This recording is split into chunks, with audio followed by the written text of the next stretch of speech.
Tidak semua rumah kosong itu benar-benar kosong.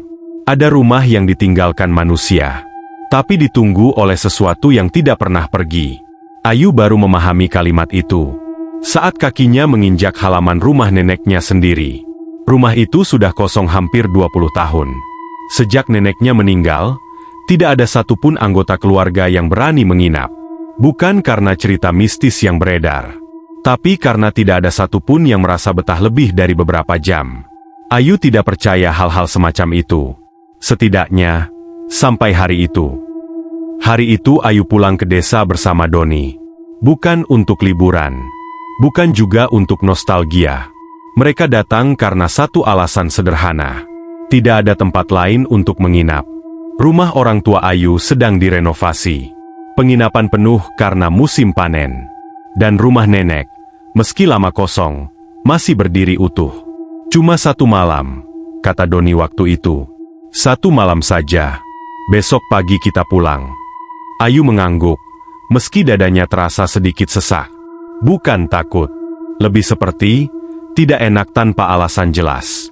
Perjalanan ke rumah nenek memakan waktu hampir 1 jam.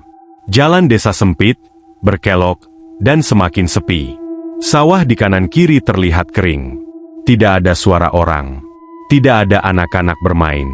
Ayu memperhatikan sekeliling dari balik kaca mobil. Desa ini terasa lebih sunyi dibanding terakhir kali ia datang, bertahun-tahun lalu. Desa ini sepi banget, kayak tidak ada penghuninya, ucap Ayu pelan. Doni hanya mengangguk. Tangannya tetap di kemudi, matanya fokus ke depan.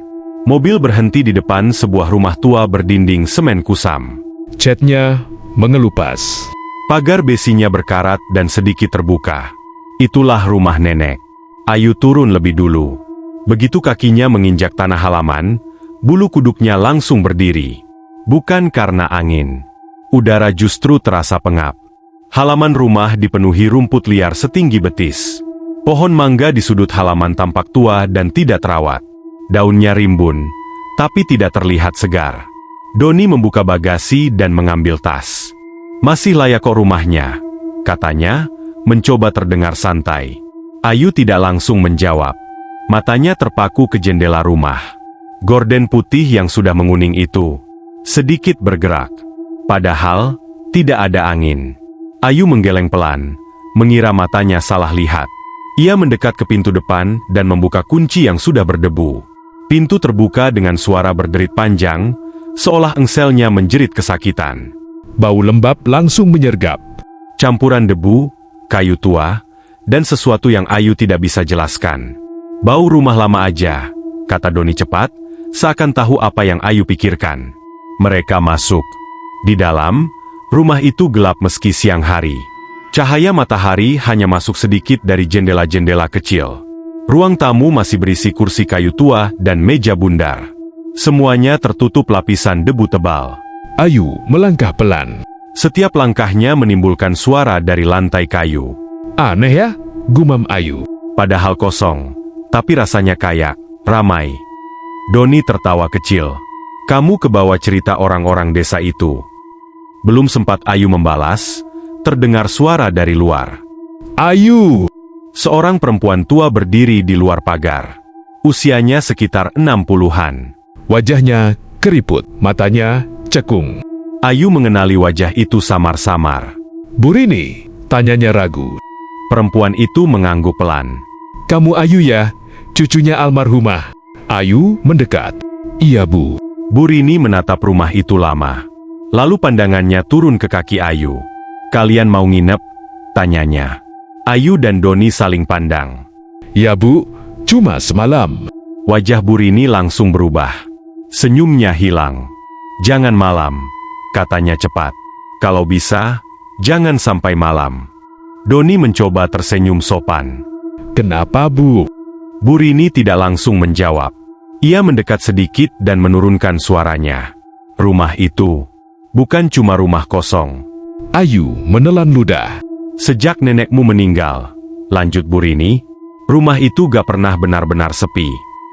Banyak yang dengar suara, banyak yang mimpi aneh, dan... Bu Rini tiba-tiba berhenti. Dan apa Bu? Tanya Ayu. Bu Rini menggeleng.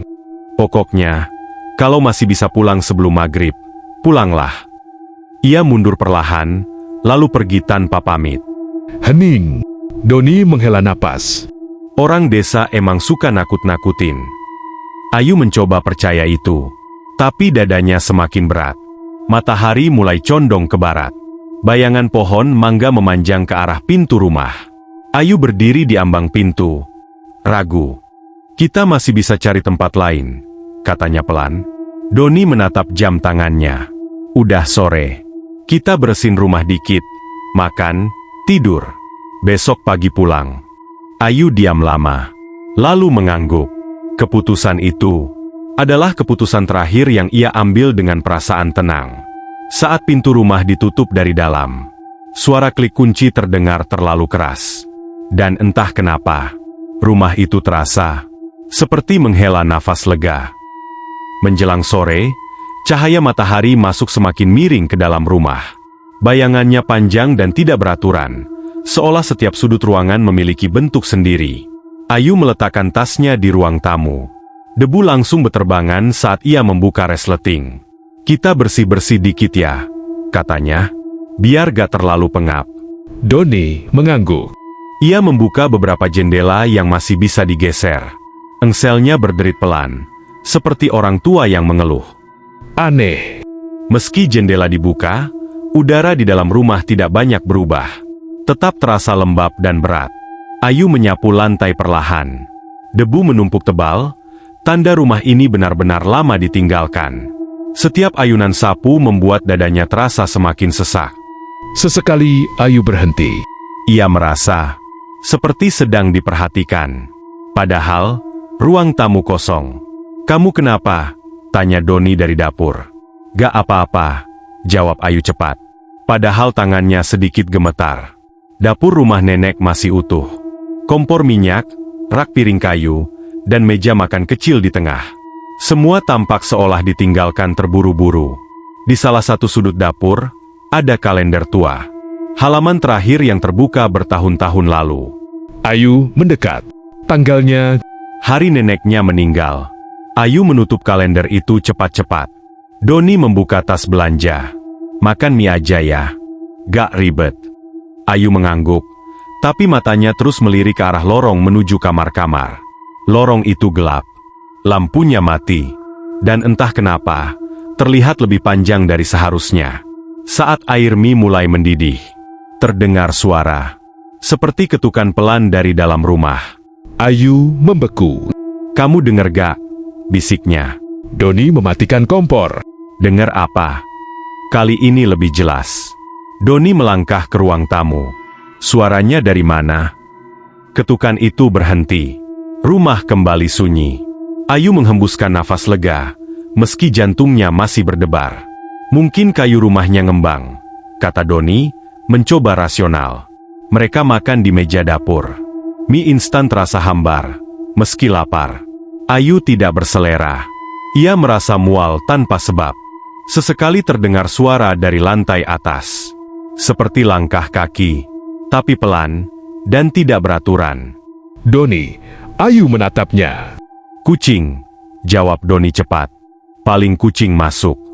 Padahal, pintu dan jendela tertutup rapat. Matahari benar-benar tenggelam. Rumah mulai gelap. Lampu ruang tamu menyala redup, berkedip sesekali. Ayu duduk di sofa tua. Pegasnya berdecit saat ia bergerak. Perasaan tidak enak itu semakin kuat. Ia merasakan sesuatu yang aneh. Seperti ada yang berdiri tepat di belakangnya. Ayu menoleh cepat. Kosong. Namun bau tiba-tiba muncul. Bau yang sangat Ayu kenal. Bau minyak kayu putih. Nenek, gumam Ayu tanpa sadar. Nenek kamu pakai minyak itu? Tanya Doni.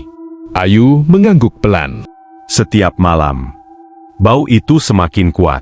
Seolah baru saja dituang. Doni berdiri. Oke, ini mulai aneh. Mereka sepakat untuk tidur lebih awal. Kamar yang dipilih adalah kamar tamu. Pintu kamar nenek tidak mereka buka. Jangan dibuka, kata Ayu cepat saat Doni mendekat ke pintu itu. Kenapa? Aku nggak tahu, tapi rasanya nggak boleh. Doni mengalah. Mereka berbaring di kasur tua yang masih terbungkus sprei lusuh. Lampu kamar dimatikan. Gelap, hening. Terlalu hening. Beberapa menit berlalu. Ayu memejamkan mata, mencoba tidur. Lalu, terdengar suara nafas. Bukan nafas Doni. Nafas itu pelan. Dekat. Ayu menahan nafasnya sendiri. Suara itu berpindah. Seperti orang berjalan pelan mengitari kamar. Kasur sedikit turun. Seolah ada yang duduk di ujungnya. Ayu menggenggam tangan Doni kuat-kuat. Doni, bisiknya. Aku tahu, jawab Doni pelan. Suaranya bergetar. Kasur kembali terasa ringan. Nafas itu menghilang. Namun sebelum Ayu sempat tenang, terdengar suara berbisik. Sangat pelan. Hampir seperti angin. Ayu. Nama itu dipanggil dengan suara tua. Ayu membuka mata. Di depan pintu kamar. Ada bayangan berdiri. Tidak bergerak. Lampu kamar tiba-tiba menyala sendiri. Bayangan itu menghilang. Doni bangkit. Wajahnya pucat. Aku nggak mimpi, kan? Katanya. Ayu tidak menjawab. Karena di dinding kamar, terlihat bekas telapak tangan kecil. Seperti baru saja menempel. Dan bau minyak kayu putih itu kini memenuhi seluruh ruangan. Lampu kamar masih menyala, tapi rasanya tidak memberi rasa aman. Cahayanya redup dan dingin, membuat bayangan di dinding tampak bergerak sendiri. Ayu masih menatap bekas telapak tangan itu. Jejaknya kecil. Terlalu kecil untuk ukuran tangan orang dewasa. Ini, tangan siapa? Suara Ayu hampir tidak keluar. Doni mendekat, mengusap dinding itu dengan ujung jarinya. Bekasnya perlahan memudar, seperti uap air yang mengering. Hanya debu aja, katanya, meski nada suaranya tidak meyakinkan. Tadi mungkin ketempelan. Ayu tahu itu bohong. Debu tidak membentuk telapak tangan yang jelas. Mereka duduk bersebelahan di kasur, tidak ada yang berani mematikan lampu. Jam di ponsel Doni menunjukkan pukul 11 malam. Waktu terasa lambat. Setiap detik seperti ditarik panjang. Ayu, Doni akhirnya bicara. Kita pulang aja sekarang. Ayu menelan ludah. Sekarang. Iya. Sekarang. Ayu mengangguk cepat. Ia juga ingin pergi. Sangat ingin. Mereka bangkit dan membuka pintu kamar. Lorong terlihat lebih gelap dari sebelumnya. Lampu lorong mati. Padahal tadi masih menyala. Doni melangkah lebih dulu. Langkah kakinya terdengar berat. Seolah lantai menahan setiap pijakan. Saat mereka melewati pintu kamar nenek, pintu itu terbuka perlahan. Tanpa disentuh. Ayu berhenti. Jantungnya terasa seperti berhenti berdetak. Jangan lihat, bisik Doni. Tapi Ayu sudah terlanjur melihat. Di dalam kamar itu, tempat tidur nenek masih ada. Rapi. Seperti baru saja dirapikan. Di samping tempat tidur, ada kursi kayu kecil. Dan di kursi itu, terduduk sosok perempuan tua. Membelakangi pintu. Rambutnya putih panjang. Tubuhnya membungkuk. Nenek, suara Ayu pecah. Sosok itu bergerak pelan. Kepalanya miring sedikit. Ayu merasakan kakinya lemas. Doni menarik tangannya kuat-kuat. Jangan, katanya. Jangan dipanggil. Pintu kamar nenek tertutup sendiri. Ayu menjerit tertahan. Lampu lorong menyala tiba-tiba. Seolah tidak pernah mati. Doni tidak menunggu lagi. Ia menarik Ayu ke ruang tamu. Namun saat mereka sampai di sana, pintu depan tidak ada. Bukan terkunci. Bukan tertutup. Hilang. Yang ada hanya dinding kusam. Ayu menutup mulutnya. Ini enggak mungkin. Doni menekan wajahnya sendiri, mencoba sadar. Tenang. Ini rumah lama. Bisa jadi pintunya nyatu sama dinding. Tapi ia tahu itu omong kosong. Dari dapur, terdengar suara air menetes. Padahal keran air tertutup. Suara itu berubah. Menjadi seperti orang menangis pelan. Ayu memejamkan mata. Air matanya jatuh. Aku mau pulang, bisiknya. Tangisan itu semakin jelas. Datangnya dari arah dapur. Lalu berubah menjadi suara batuk tua. Batuk yang Ayu kenal. Batuk neneknya, Ayu. Suara itu memanggil lagi. Kali ini lebih dekat. Dari arah lorong. Doni berdiri di depan Ayu, melindunginya. "Tunjukin diri kamu," katanya, meski suaranya gemetar. Rumah itu menjauh. Lampu berkedip cepat. Udara menjadi sangat dingin. Dari lorong, muncul sosok itu lagi. Kali ini menghadap mereka. Wajahnya, Bukan wajah nenek yang Ayu ingat. matanya cekung. Mulutnya tersenyum terlalu lebar. Kulitnya abu-abu, seperti mayat yang lama terkubur. "Kenapa baru pulang, Yu?" katanya. Suaranya parau. Ayu menangis. Itu bukan nenek. Sosok itu tertawa pelan. Tertawa yang terdengar basah. "Rumah ini dingin," katanya.